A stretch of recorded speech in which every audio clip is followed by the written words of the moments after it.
30 গজ দূর থেকে নেওয়া এক ফ্রিকিক, তাতেই উরুগুয়ের জাল কেঁপে উঠল।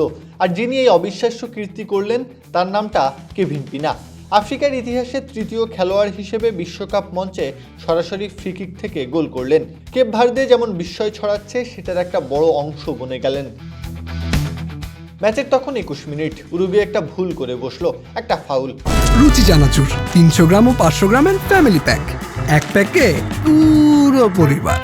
সেটা থেকে গোলবারের দূরত্ব 30 গজ। কেউ ঘুণাক্ষরেও আজ করতে পারেনি সাবেক বিশ্ব চ্যাম্পিয়নদের সাথে কি ঘটতে যাচ্ছে।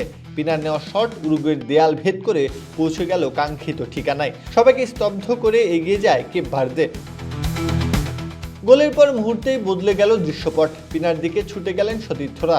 6 নম্বর জার্সিটা তখন আর শুধু একটা নম্বর নয়, হয়ে উঠল বিস্ময়ের প্রতীক। কেপ ভার্দের ডাগ আউটে উল্লাস, গ্যালারিতে আবেগের বিস্ফোরণ।